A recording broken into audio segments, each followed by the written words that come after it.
Welcome back to the Deep Dive. It is Saturday, January 24th, 2026. I hope you're having a good weekend, and I hope you're ready to have your perception of your own living room changed a little bit today. That is a bit of an ominous start, isn't it? I mean, it is always a little ominous when we turn the lens back on the media itself. Usually we're here talking about, history or space or some breakthrough in biotech. But today, we're doing something different. We are. We are looking at the thing that most of us probably spent at least an hour or two doing last night, watching reality TV. Is the elephant in the room of modern culture. Mm-hmm. Everyone watches it, but nobody really wants to admit how much they watch it. Or they brush it off as a guilty pleasure. Exactly. It's trash TV, right? It's just fluff. But the stack of sources we have today, and this is a really eclectic stack, it tells a completely different story.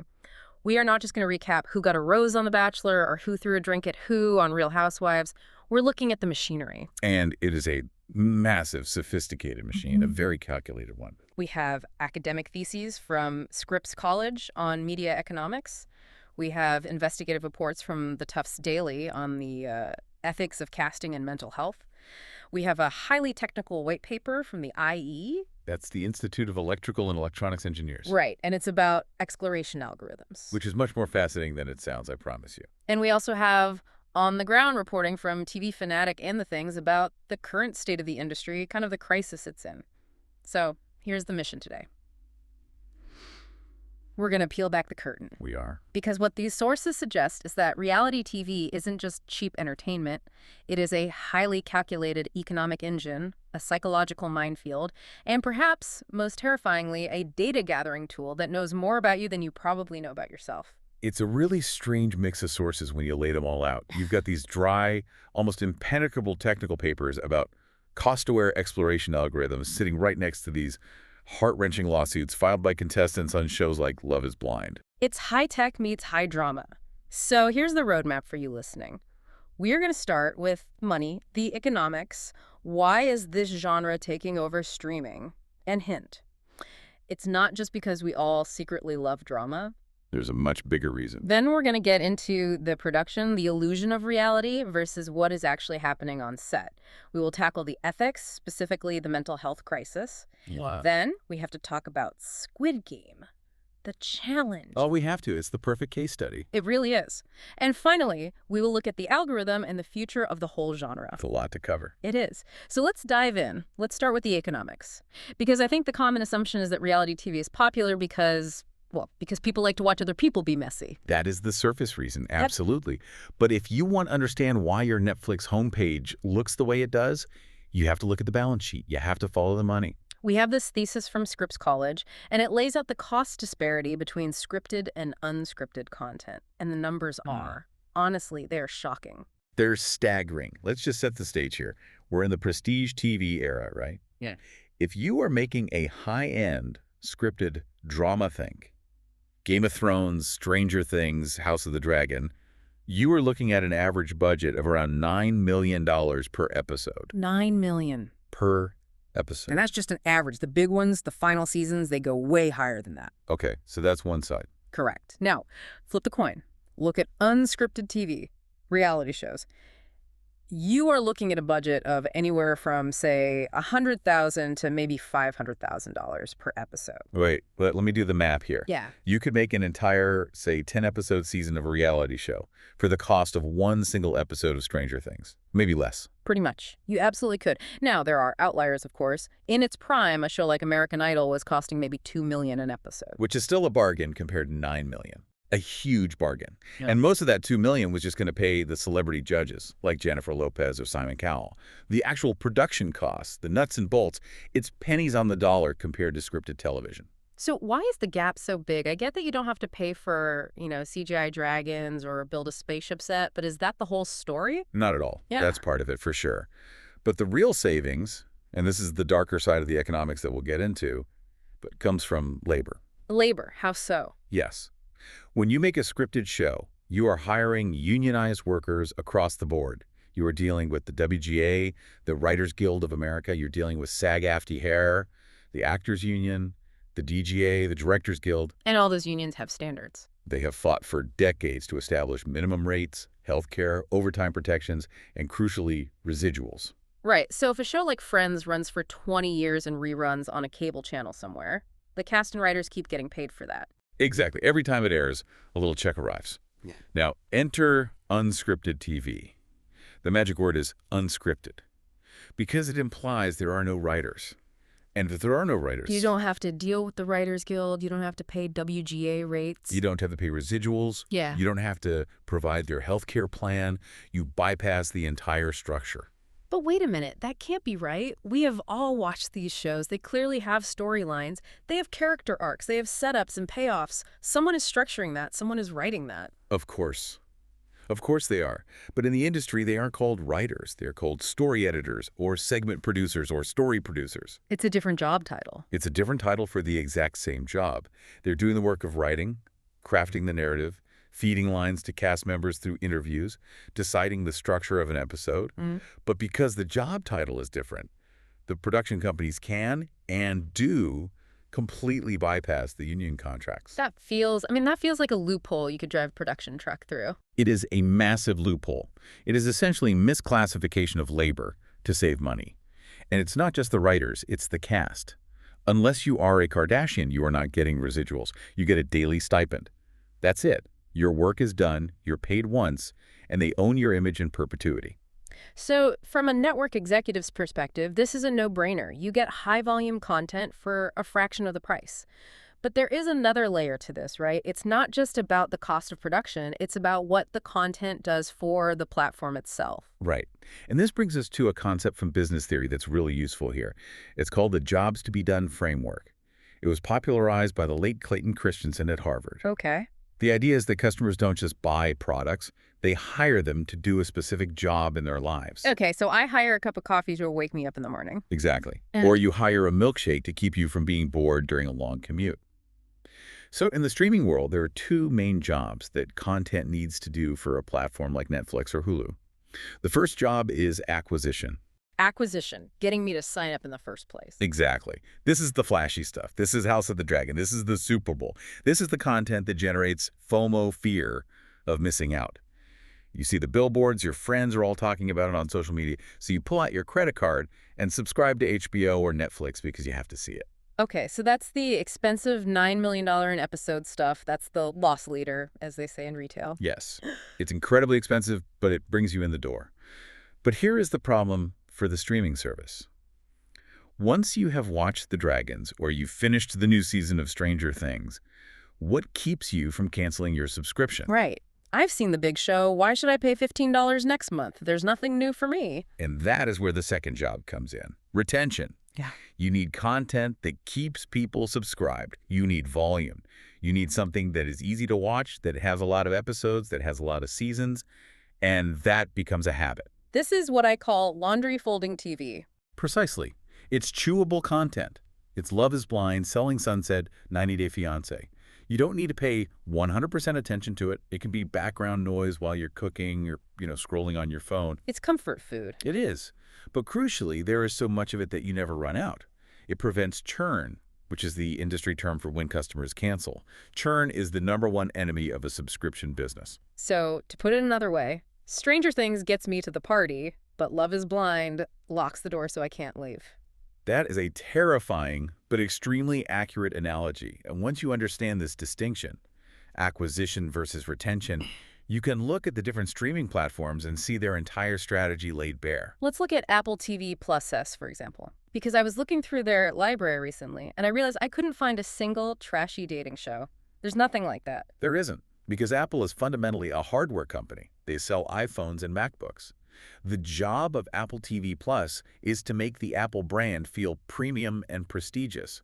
It's a perk of being in their ecosystem.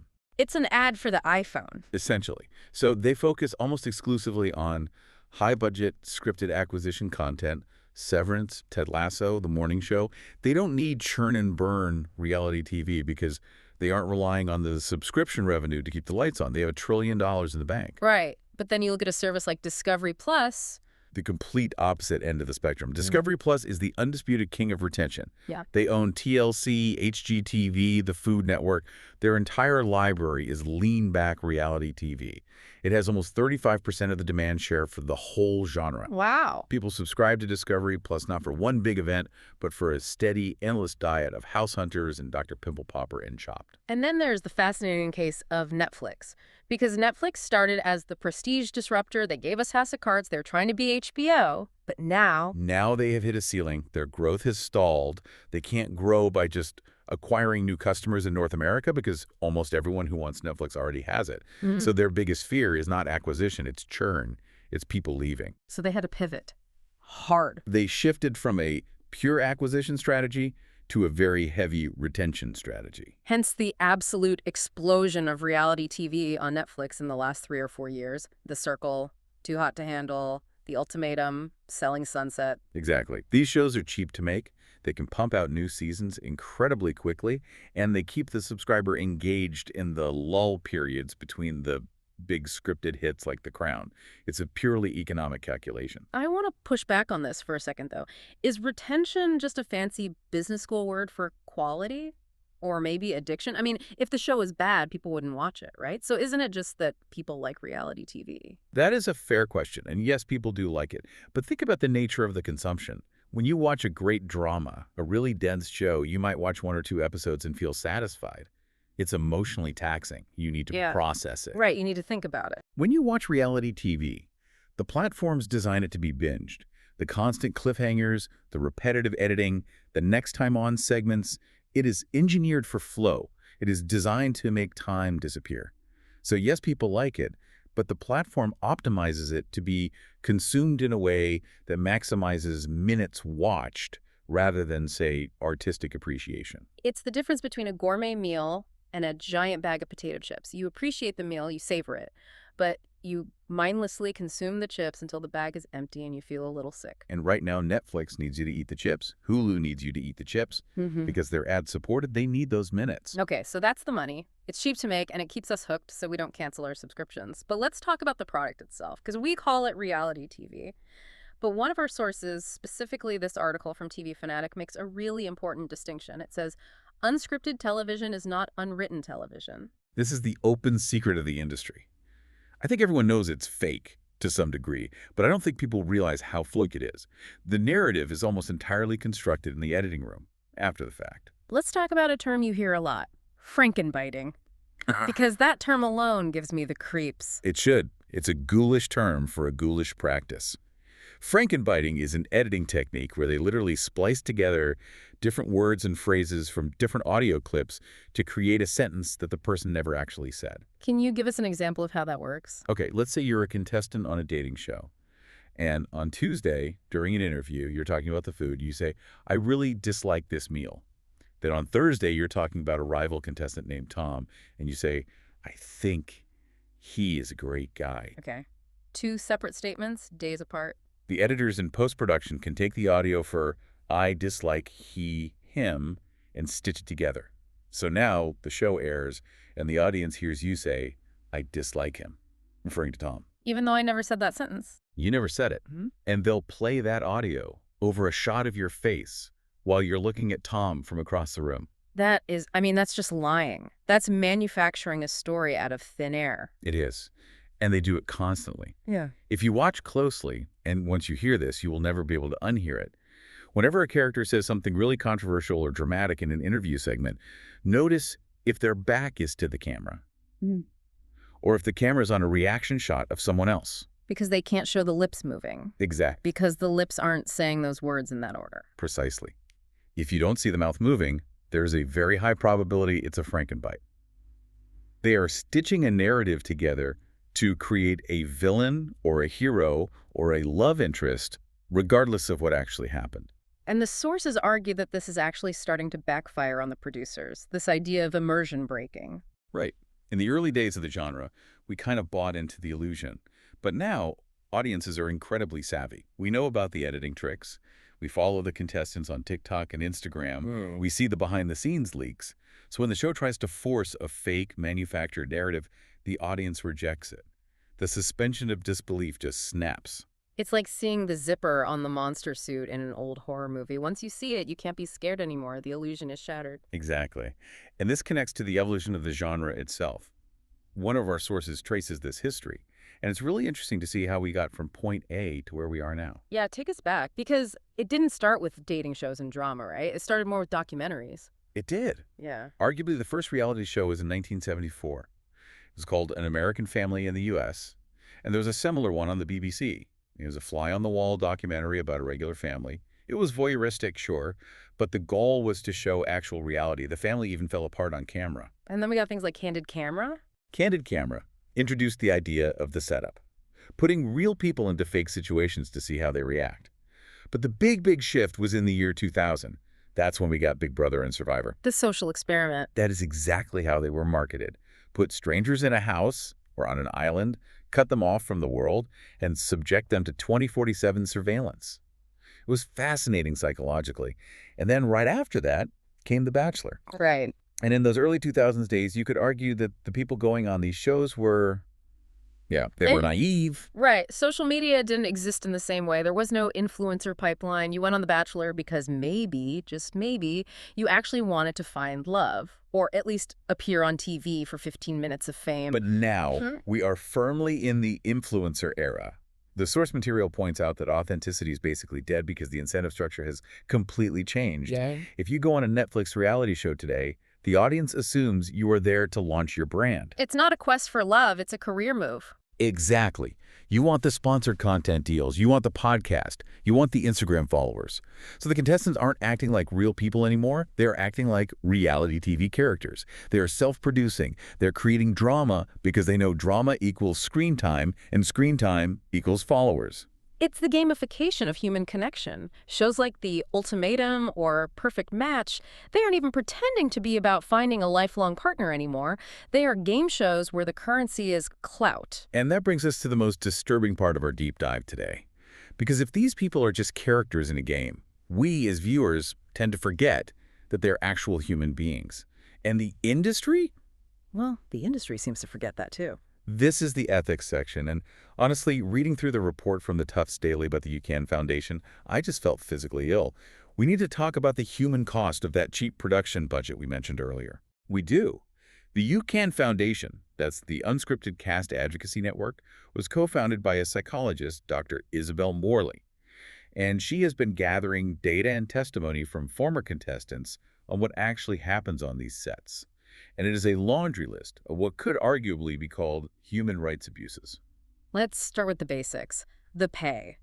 We mentioned earlier that they don't get residuals, but surely they get paid a decent wage for being on the show. Not even close.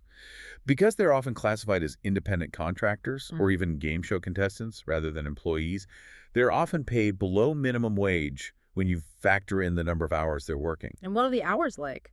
Dr. Morley reports that filming days of 20, even 22 hours are standard in the industry. 22 hours? That leaves 2 hours for sleep. How is that even possible? Sleep deprivation is a standard production tactic. Think about it from a producer's perspective.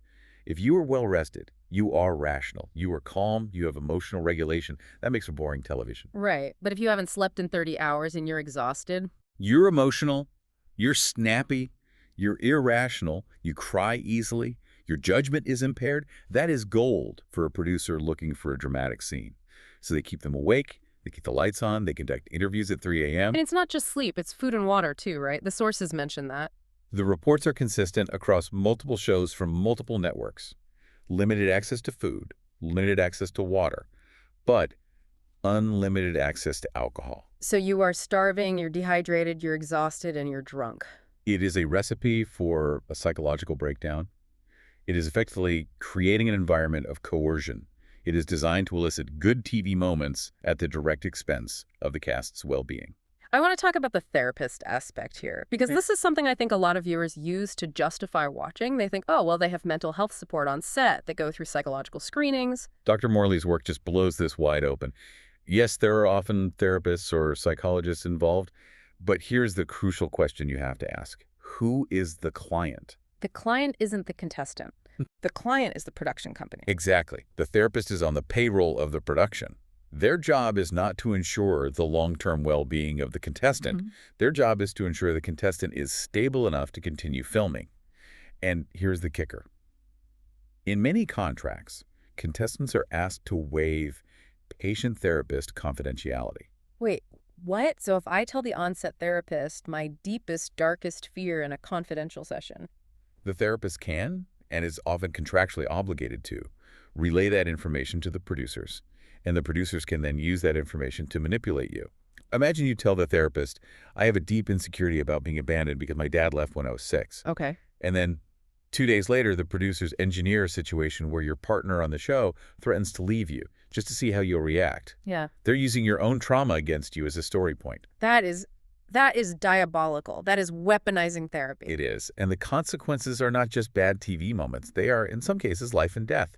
We cannot talk about this without mentioning the suicides. Sophie Graydon, Mike Thalassitis, Caroline Flack, all associated with the UK show Love Island. It is a tragic and repeating pattern. You take these young, often vulnerable people, you subject them to these psychological pressure cookers, you give them a villain edit that can turn the entire world against them, and then you drop them back into the real world with zero aftercare or support. The villain edit is something I want to dwell on, because I think viewers think, well, they said those things, they acted that way. But going back to Frankenbiting, maybe they didn't. Or maybe they did, but in a completely different context that was stripped away. But the result is the same. The show airs, and suddenly you have millions of people on Twitter and Instagram sending you death threats. Yeah. Your family gets harassed. Yeah. You can't get a job. Your reputation is destroyed on a global scale. And you can't even defend yourself. No, because of the NDAs. The non-disclosure agreements are ironclad. You cannot speak to the press. You cannot go on social media and say, hey, that scene was edited. They took out the part where the other person provoked me. You are legally gagged while the world tears you apart. But there is a little bit of hope here, right? The UCAN Foundation isn't just complaining about this. They are organizing. Yes. We are seeing the first stirrings Yeah. of a real legal pushback. Former contestants from Love is Blind, people like Jeremy Hartwell and Nick Thompson, have filed lawsuits against Netflix and the production companies. Why are they arguing? They're challenging their employment status. They're arguing that if the production controls when you eat, when you sleep, what you wear, and where you go, 24 hours a day, you are not an independent contractor. You are an employee. And if they win that, It changes the entire economic model. If they have to treat contestants as employees, they have to provide meal breaks, they have to pay minimum wage for every hour, including overtime, they have to abide by workplace safety laws.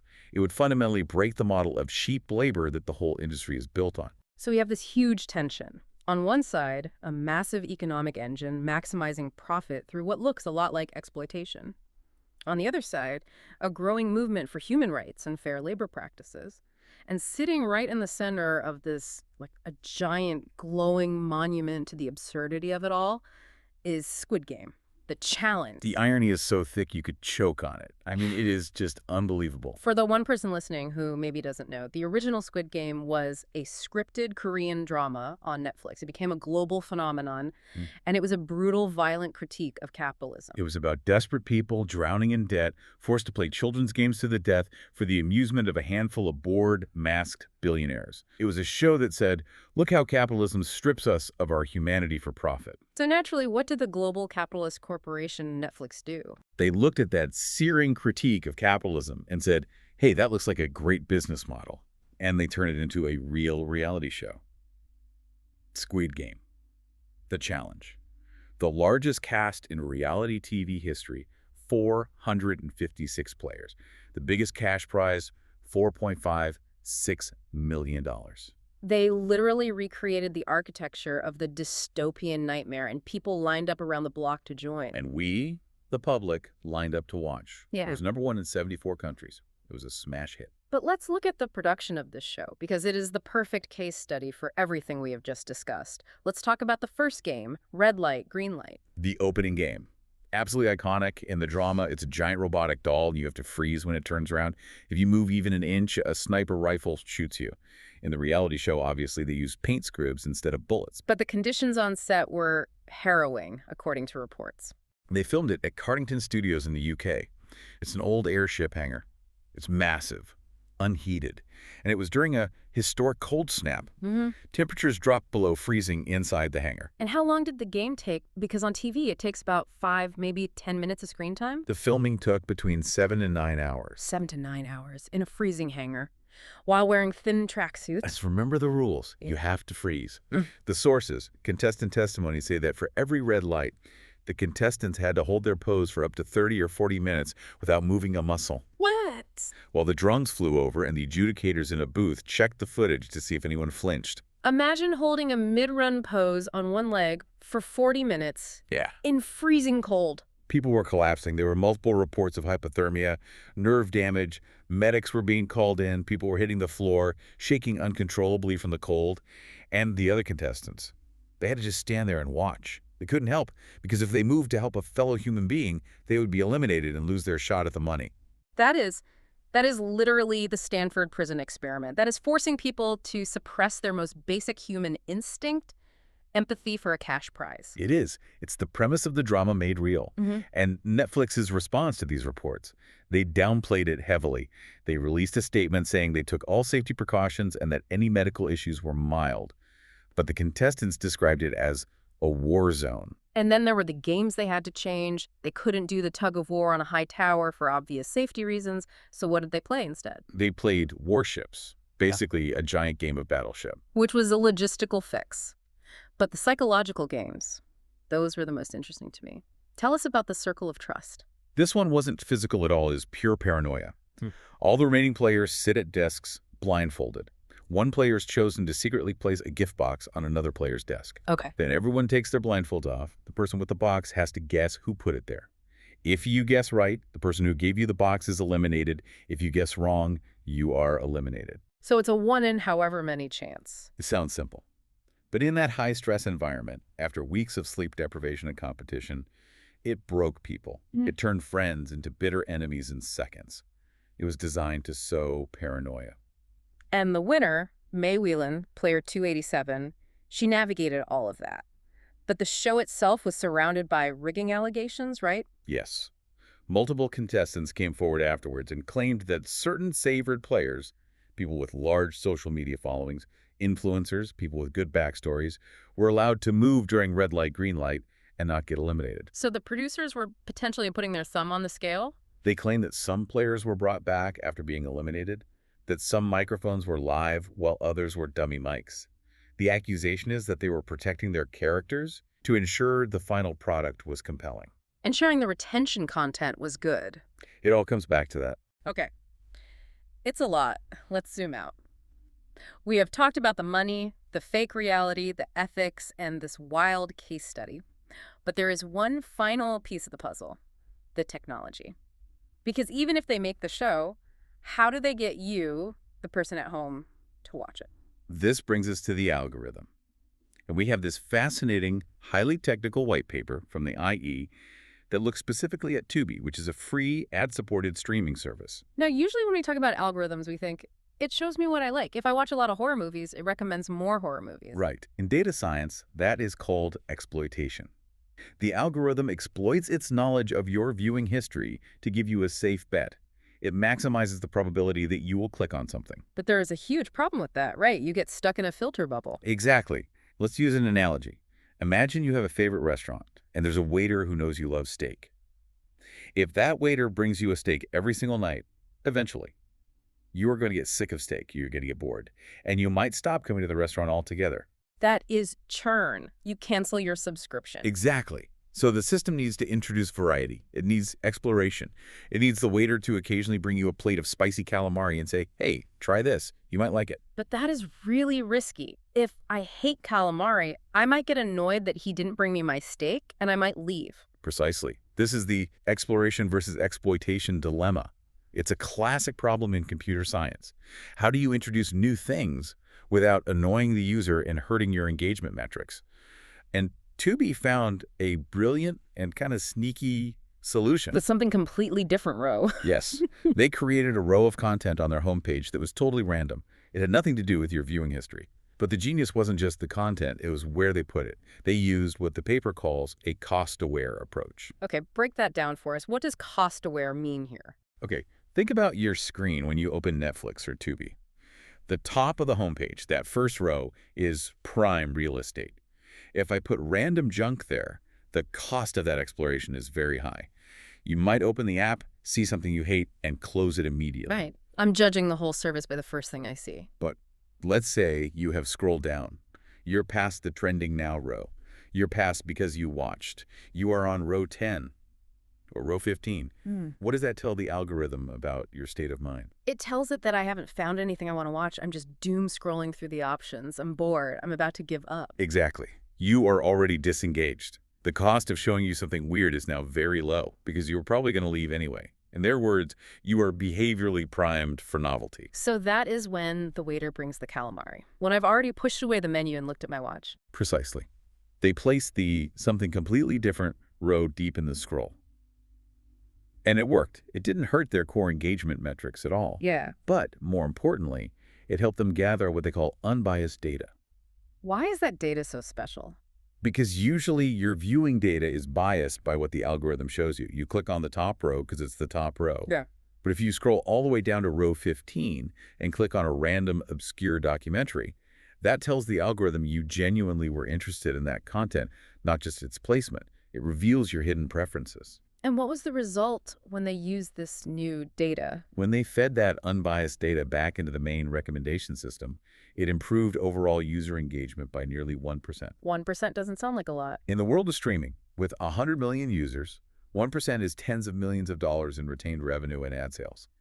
It is massive, and it proved that people actually do want variety. They use a metric called the Gini coefficient. Like income inequality, but for TV show views. Exactly that. Usually, views are very unequal. A few hit shows get all the views. The unbiased data showed a much flatter distribution. People are willing to watch the long tail of weird niche content if you just present it to them at the right moment. It is kind of brilliant and kind of terrifying at the same time. They are literally using our own boredom against us to gather data. They are optimizing for every single second of your attention. So we are in 2026. We have the economic machine, the ethical crisis, and the algorithmic trap. Where does this all go from here?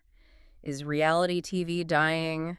Is the bubble bursting? There is definitely a pessimistic view out there. TV Fanatic ran a headline recently, "The Death of Reality TV." Why are they saying that? A few reasons. One is just oversaturation. The market is flooded. But the bigger one is economics. The faucet turned off. During the streaming wars, everyone was buying everything to build their libraries. Now, Wall Street is demanding profitability, so budgets are being slashed across the board. And because the reality TV workers aren't unionized. They're the first to get cut. They have no safety net. The sources describe thousands of gig workers, producers, editors, camera operators who are suddenly out of work as the industry contracts. And the audience is getting tired of the fake manufactured drama we talked about. But there's an optimistic view, or at least an evolutionary view.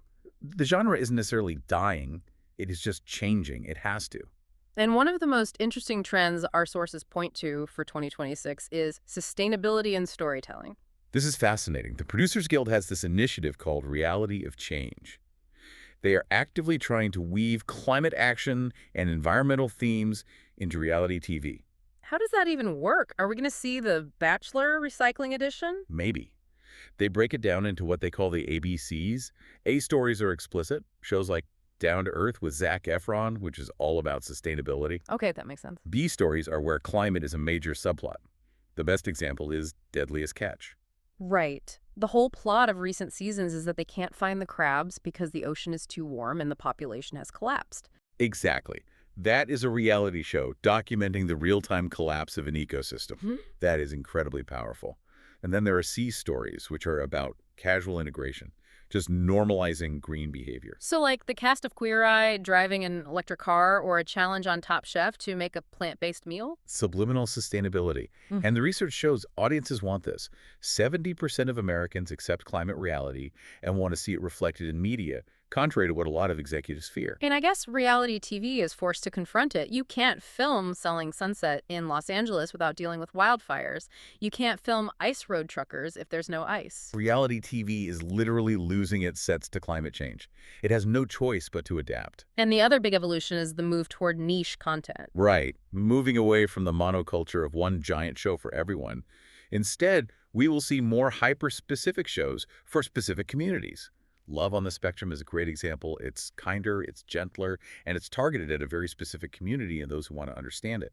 It builds loyalty, not just mass views. So after all of this, what does this all mean for us? For you, the learner, listening to this deep dive? I think the biggest takeaway for me is that we need to stop viewing this as passive entertainment. It is not passive. It is an active, highly engineered system designed to extract value from your attention and your data. It started as a clever way to save money on writers. It Yeah. morphed into a kind of psychological experiment on a global scale, and now it is an algorithmically optimized retention tool. And it is built on a foundation of human exploitation that is only just now beginning to be challenged in court. So I want to leave you with a thought today. The next time you open Netflix or Max or Discovery Plus F and you see that colorful, enticing tile for a new reality dating show, just pause for a second. Think about the job that show is being hired to do. Is it there to genuinely entertain you? Or is it there to stop you from canceling your subscription for one more month? And think about the irony of Squid Game. We watch these people jumping on glass bridges and destroying each other for money, and we sit on our couches and think, wow, those people are crazy what they'll do for money. But the algorithm is watching you. It is running an experiment on you. It is testing to see how much retention content you can consume before you break and finally give up. The question is, are you the viewer watching the social experiment? Or are you the subject of one test to see how long you can scroll before you finally click on the something completely different row? It's a question worth asking yourself next time you're folding your laundry. Indeed. Thank you for taking this deep dive with us. It has been a wild ride through the machinery of reality. See you in the next Deep Dives. See you then.